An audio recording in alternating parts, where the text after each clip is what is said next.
আল্লাহ রাব্বুল আলামিনের মায়ের প্রশংসা এই প্রতিশোধ নিয়েছিলেন কোরআনের এই আওয়াজের কারণে। আবু জেহেলকে বদরের ময়দানে ও যখন পিটিয়ে পিটিয়ে ওকে একেবারে খেজুর গাছের লতা পাতা দিয়ে, যে এই ডান্ডা বলে, খেজুর গাছের ডাল দিয়ে দুই ভাই পিটিয়েছিল ওকে। হযরত মুআয আর মুআওয়াজ পিটিয়ে একেবারে বারদান বখারের কাছে ঠান্ডা একেবারে ফ্রিজ মার্কা করে রেখে দিয়েছে, নড়াচড়া নেই। হযরত আব্দুল্লাহ বিন মাসউদ রাদিয়াল্লাহু তাআলা আনহু উনি দূর থেকে দেখলেন এই অবস্থা, কাছে গেলেন, যে কয়জন মারা গেছে মনে করছে মারা গেছে কোনটা কোনটা দেখি, যে দেখে ওই শয়তান জানতা আবু জেহেল একেবারে চোখ খোলা বন্ধ অবস্থায় বলছে, হ্যাঁ আমি সে। তোমার নড়াচড়া নেই, বুকের উপরে চেপে বসলেন, ডাক দিয়ে বলে, নেতা এখনো সুযোগ আছে, সময় আছে, একবার পড়তে পারো লা ইলাহা ইল্লাল্লাহ, এই অবস্থায় আমি তোমারে মাফ করে দেব এই যুদ্ধের ময়দানেও। আবু জেহেলের সময় ওর কানে কাছে মুখ নিয়ে বলছে, আব্দুল্লাহ বিন মাসউদ, মুহাম্মদের ছেলে আব্দুল্লাহ তোদেরকে, আব্দুল্লাহর ছেলে মুহাম্মদ তোদেরকে জাদু করেছে, আমারে করতে পারে নাই। উনি বলছে, ঠিক আছে তোদের সময় দিলে আমার একটু ভাব। এক জোরে নবীজির দাবর কাছে গিয়ে বলে, ইয়া রাসূলুল্লাহ, আমি আজকে আপনার জন্য একটা সুসংবাদ আনতে চাই।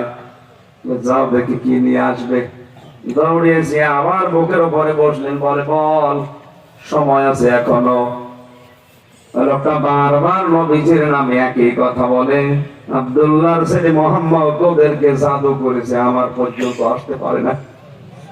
হযরত আব্দুল্লাহ বিন মাসউদ বলে, দেখো বারবার তোমার সুযোগ দিয়েছিলাম, কাজে লাগালে না, তোমার আর সময় দেওয়া যাবে না, তুমি বিশ্ব নবীর নামে অপমানমূলক কথা। উনি জাদুকর ছিল, শেষ পর্যন্ত নিজের তরবারি বের করে গলায় চালিয়েছে।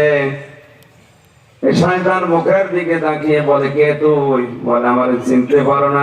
এক থাপ্পড় দিয়ে সূরা রহমান পড়ার কারণে কানটা কালো বানিয়ে দিয়েছে, আমি সেই মাসউদ।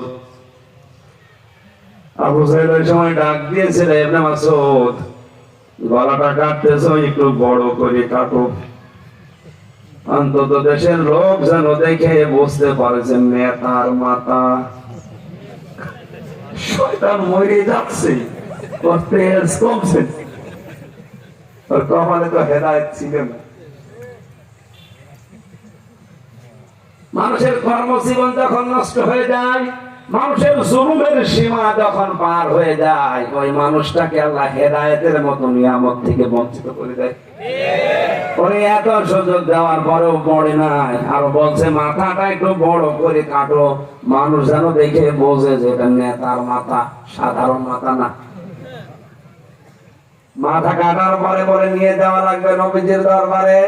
বিশ্ব নবী তাঁবুর ভেতরে বসে মোনাজাত করছেন, আল্লাহ আমার সাহাবী 313 জন, একটাকেও আমি দেখতে পাচ্ছি না, সব বাতিলের ভেতরে বন্টন হয়ে গেল। আজকে যদি এরা সব বিদায় হয়ে যায়, তোমার ইসলামের দাওয়াত আমি কাদের নিয়ে দেব? হযরত আবু বকর বলেন, ইয়া রাসূলুল্লাহ, আপনার চাদর কিন্তু শরীর থেকে পড়ে গেছে, আপনি হাত নামান, এত কান্নাকাটি করবেন না। হঠাৎ তাঁবুর বাইরে দাঁড়িয়ে হযরতে আব্দুল্লাহ বিন মাসউদ এসে বলে, ইয়া রাসূল, আমি একটা জিনিস নিয়ে আসতে চাই। কি?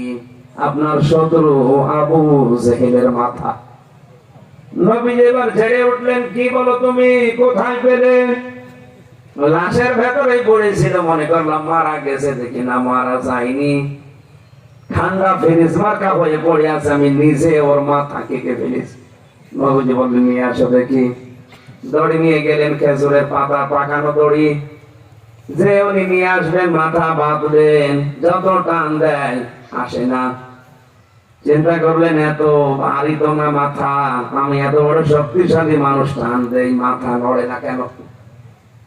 এভাবে হবে না। মাথা থেকে সেই ছুরি বের করলেন, তরবারির ওই আগা দিয়ে কানের ভেতরে ছিদ্রি করলেন, ওর ভেতরে লাগিয়ে দিলেন, দড়িটা টাইট করে বেঁধে টান দিলেন, এবার নড়তেছে।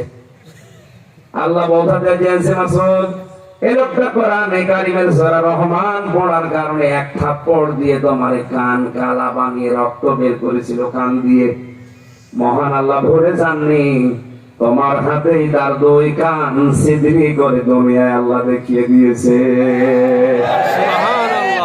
এখানে পৃথিবীতে যারা জালেম হয়তো তাদের মনে হয় যে কিছুই হচ্ছে না, ইন্না বাতশা রাব্বিকা লাশাদীদ।